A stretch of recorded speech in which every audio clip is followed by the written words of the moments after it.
Good morning and again welcome back to my mini blog. আজ ছিল সরস্বতী পুজো, তাই সকালবেলা ঘুম থেকে উঠেই কোনো রকমে কোনো টাইম ওয়েস্ট না করে উঠে স্নান করে রেডি হতে বসে পড়লাম। এই যে এই শাড়িটা ছিল আমার বড়দির শাশুড়ির শাড়ি, যে শাড়িটার প্রতি আমার অনেক দিন থেকে নজর ছিল।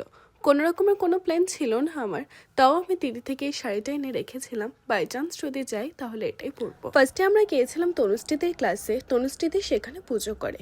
পুজো শেষ হওয়ার পর আমরা পৌঁছেছিলাম, কারণ আমার স্কুটি নিয়ে গেছিল জিজু। সেখানে একটু ফল প্রসাদ খেয়ে আমরা সবাই মিলে চলে গেছিলাম তনুশ্রীদের বাড়িতে খিচুড়ি খেতে। রাস্তায় বেরিয়ে মনে হচ্ছিল না যে সরস্বতী পুজো, সবাই এত সুন্দর করে সেজে গুছে বেরিয়েছিল, আর সবাইকে দেখে মনে হচ্ছিল যেন আমি কম সেজে ফেলেছি। আর যাওয়ার সাথে সাথে আমরাও গিয়ে খেতে বসে পড়লাম, কারণ সকালবেলা খিচুড়ি খাবো বলে আমিও খেয়ে বেরোইনি। এত টেস্টিও হয়েছিল খিচুড়িটা। খিচুড়ি খেয়ে আবার আমরা তিনজন মিলে বেরিয়ে পড়লাম যে ম্যামের বাড়িতে যাব, কারণ তার আগের দিন যখন আমি ক্লাসে যাই তখনই ম্যাম আমাকে শুনিয়েছিল যে ছোটবেলা থেকে আমি নাচ শিখি, কিন্তু ম্যামের বাড়িতে পুজোতে কোনোদিনও যাইনি। গল্প করতে করতে আমরা পৌঁছেও গেলাম, গিয়ে দেখি সেখানেও পুজো হয়ে আছে, সবাই এসে চলেও গেছে।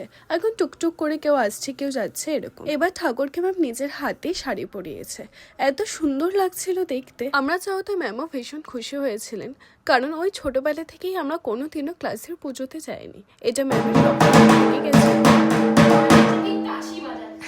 ড্রাম বাজাতে না পারায় তারপর বোনে আমাকে একটু শিখিয়ে দিয়েছিল যে হ্যাঁ এভাবে বাজাতে হবে।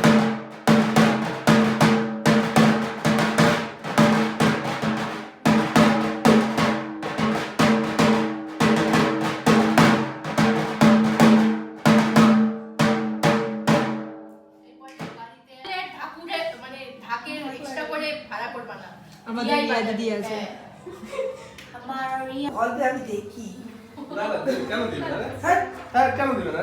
তুমি আছো তো? ওই যে পিকনিকে হ্যাঁ আছো তো তুমি। ওখানে গিয়ে আবার ম্যাম আমাদের খিচুড়ি খেতে দিল, আর খিচুড়িটা সেখানে এত বেশি ভালো হয়েছিল, কারণ ম্যামের হাতে রান্না খুবই ভালো। তারপর স্যার বলল নাকি সেখানে একটা বড় পুজো হয়েছে, সেটা যাওয়ার পথে দেখে যেতে। সেখানে বেশি দেরি না করে আমরাও চলে আসলাম এই পুজোটা দেখতে। সুন্দর করেছিল পুজোটা, কিন্তু রাতে দেখতে হয়তো আরো বেশি ভালো লাগবে। তো আজকে ব্লগটা আমি এখানেই এন্ড করলাম, দেখা হবে নেক্সট একটি সুন্দর দিনের ব্লগে। আজ তবে আসি, টাটা।